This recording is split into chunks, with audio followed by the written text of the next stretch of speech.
యోహాను రాసిన 2వ పత్రిక 1వ అధ్యాయం.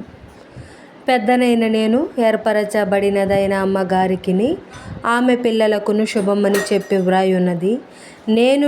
నేను మాత్రమే గాక సత్యము ఎరిగిన వారందరూ మనలో నిలుచుచు మనతో ఎల్లప్పుడూ ఉండు సత్యమును బట్టి మిమ్మును నిజముగా ప్రేమించుచున్నాము. సత్య ప్రేమలు మన యందుండగా తండ్రి అయిన దేవుని యొద్ద నుండి, తండ్రి యొక్క కుమారుడగు యేసుక్రీస్తు నొద్ద నుండి కృపయు కనికరమును సమాధానమును మనకు తోడగును. తండ్రి వలన మనము ఆజ్ఞను పొందిన ప్రకారము నీ పిల్లలలో కొందరు సత్యమును అనుసరించి నడుచుచుండుట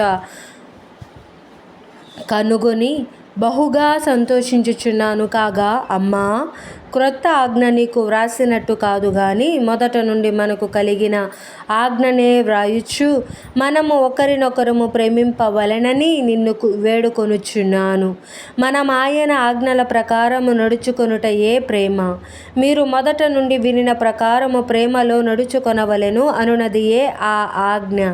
యేసుక్రీస్తు శరీరధారి అయి వచ్చెనని ఒప్పుకొనని వంచకులు అనేకులు లోకములో బయలుదేరి ఉన్నారు. అట్టివాడే వంచకుడును క్రీస్తు విరోధియునై ఉన్నాడు.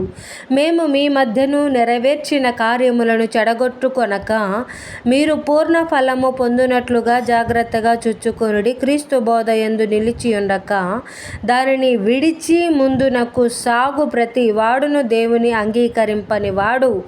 ఆ బోధ యందు నిలిచియుండు వాడు తండ్రిని కుమారుని అంగీకరించువాడు. ఎవడైనను ఈ బోధను తేక మీ యొద్దకు వచ్చిన ఎడల వారిని మీ ఇంట చేర్చుకొనవద్దు.